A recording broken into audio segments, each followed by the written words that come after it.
All right, thank you so much for joining for tonight's Health Shop. I'm going to be going off of the frequently asked questions that I've seen with my research as well as what I get in my practice, you can call. So the first one that I kind of want to talk about is the one that I get all the time is, what do you mean by reacting versus responding in a sense? And when we're looking at the emotional sides of things, we're looking at if we're giving kind of an emotion such as anger, and if someone kind of triggers us in a sense and they bring up anger within us, that's reacting to the situation.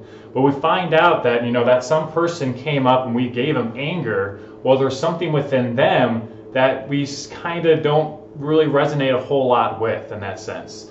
So we find it and we're not very familiar and we get very uncomfortable. There's a whole other topic about the ego part of the mind, but really when we get in those situations, we find ourselves get some built up anger within ourselves. We need to really respond to the actual situation. Because if we keep bringing more and more emotion back out, it's only going to magnetically bring it back into our awareness. So if we actually have a spot that we get ourselves maybe getting anger, or there might be a position that gave someone guilt or shame, or it doesn't matter, it could be to ourselves as well with our own inner emotions.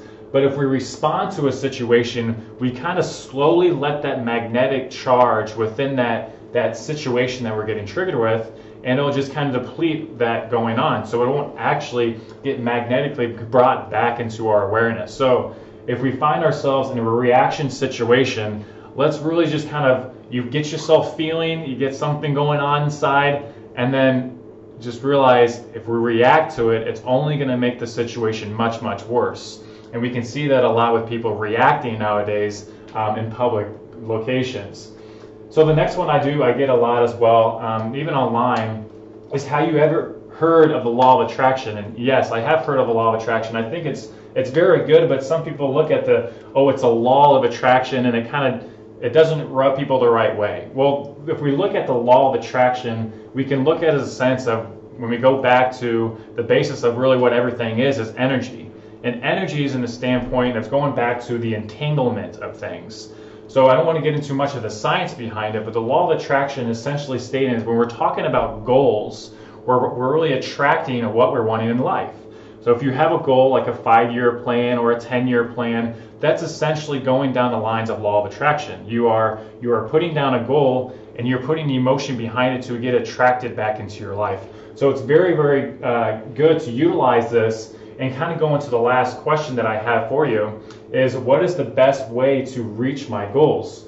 And the way that I have approached this, and I always kind of do a lot of research when it comes to the goals and how to set these, is the best way of doing it is looking into how we're actually built within ourselves. And the subconscious mind is very, very big when it comes to setting these goals, because the subconscious mind works directly with the law of attraction as well as reacting. But going back to the goals, if we want the best way or a great way to get it to our goals, is right when we wake up and right when we go to sleep. That's optimal time that we could condition, I guess you could say, the subconscious mind. So if we put these two together, we can state like, when I wake up in the morning, I am the best motivational speaker there is. So if I keep stating that, I look over my goals, my 5, 10, 15-year goals in the morning, I'll get much more of a influence within my subconscious mind than I would be doing on the day-to-day basis.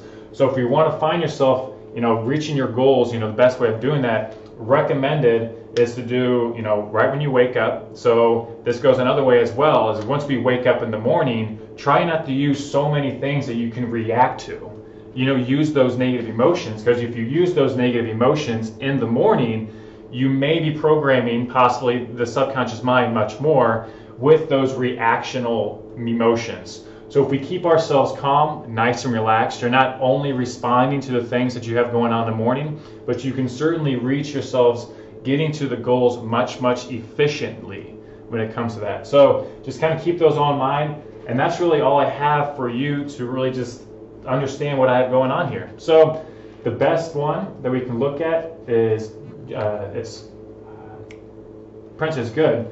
So you can look at it, and it's kind of like the replace the mountain charge. So they're all good, and That's right. Okay. So yeah, so he'll be here tomorrow at the June 29th at 6 o'clock. And then so next week after this, we'll be looking at a 19th, 18th on Sunday. So what we're going to be doing with this is we're going to kind of find it how we're going to be helping out the kids. So I think all August, we're going to have the whole month, it's going to be more of just working on and looking at kids in that sense. So just like Dr. Chip was talking about you on yesterday, is you always can kind of get a hold of us at Natural Health Quincy IL on Facebook and Instagram. Natural Health Quincy on YouTube and Brighteon. You can give us a thumbs up. I believe that's on there. And then give us a call. Schedule an appointment. We're at 217-228-2040, and we're at 2000 Jefferson in Quincy, Illinois. So thank you so much for joining me, and we'll hope to see you tomorrow with Dr. Mark. Thanks.